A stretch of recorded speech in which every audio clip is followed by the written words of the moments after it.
some of these issues that you are raising, unfortunately, you can't wish them away. You can only solve the problem that is there. If you are not solving it, then whatever explanation you give may not suffice. And I want to be sequential. Number one, I saw the responses from the Minister for Energy and the Minister for Transport. And I also saw the response from the Minister from the National Treasury. Of note is that yesterday morning, there was conflicting responses from the chair of EPRA and his CEO. Even the responses that were given by ministers, I wish they had communicated in the morning so that even if they are responding and even if they are not telling the truth, at least to align and give one side of the story. Otherwise, Kenyans may lack faith by seeing conflicting information coming from the same government. The critical issue is this one. The fuel price now currently in Kenya, just citing petrol, is 186 shillings. If you cross the border and you go to Tanzania, in this month, they are equivalent of EPRA that does the same that EPRA does. If you just check or you call anyone in Tanzania, the petrol prices in Tanzania currently is 142 shillings. The petrol prices in Uganda currently is below 182 shillings, marginally lower than Kenya. But diesel is much cheaper than Kenya, of course, because diesel in Uganda is below 170 shillings. If you go to Ethiopia, the current price of liter of petrol is maybe around 122 Ethiopian birr, which is also below 125 Kenya shillings.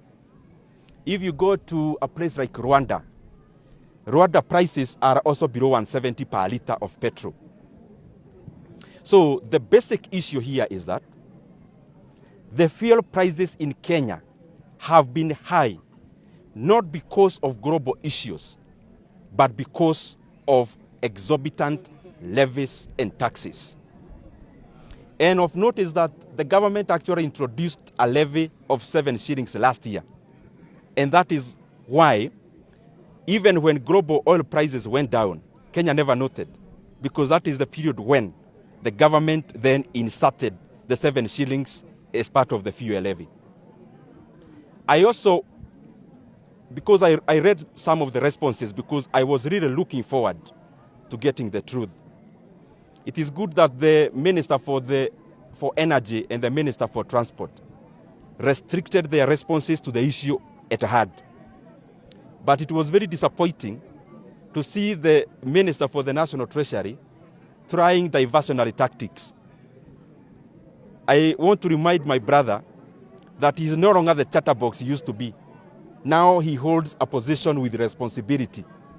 And the docket where he holds and which he is the minister or cabinet secretary is an empirical docket.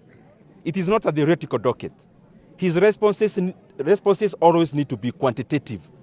You can't give tales on issues about figures because figures are glaring and they are stubborn.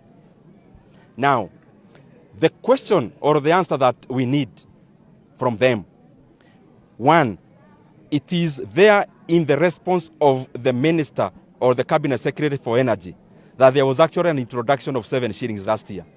So the question is simple. Where is that money?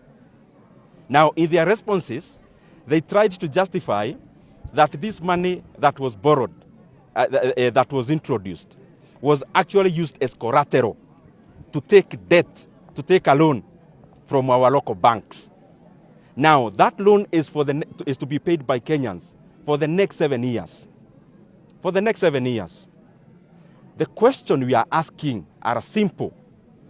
By the maturity of the 7 years, how much money will Kenyans have paid for that loan? That is number one. Secondly, why is this money not being treated or included as part of the national debt? Why the urgency of hiding this loan in a separate book from the book that is known by our leaders and from the book of loans and debt and obligations that is known by Kenyans. What are you hiding? The other thing, is this debt sovereign guaranteed? Is it guaranteed by the sovereign called Kenya? The last thing that I want to bring about, and the reason why I call this a scandal, Kenyans are borrowing now, or are made to borrow, 175 billion Kenya shillings. But after 7 years, Kenyans will be paying an extra 100 billion to the banks on top of the 175 billion. What is the urgency for? And in their responses, I saw they are trying to justify construction of roads. Construction of roads in Kenya is not an invention that has been done yesterday.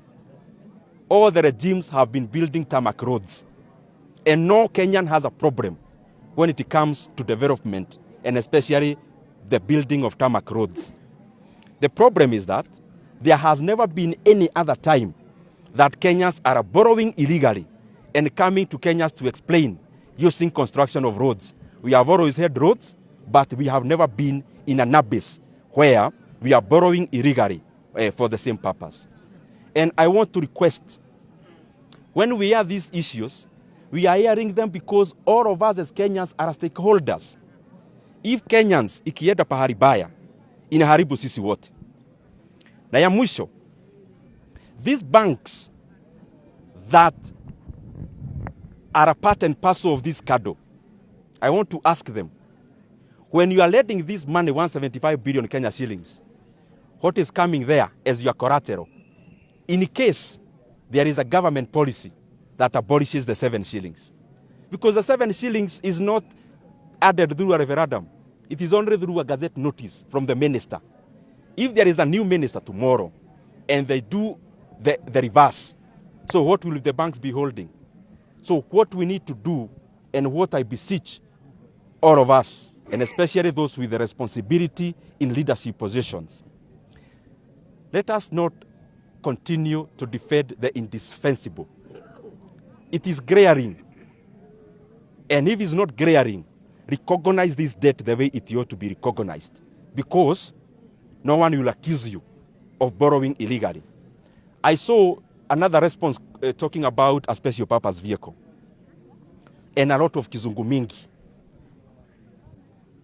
Kenya Roads Board is a fully owned entity of the national government. And there is no way you can detach financial obligations of Kenya Roads Board from that of the sovereign called Kenya. And therefore, even if you want to do some financial engineering, it is important for us to do it within the PFM Act.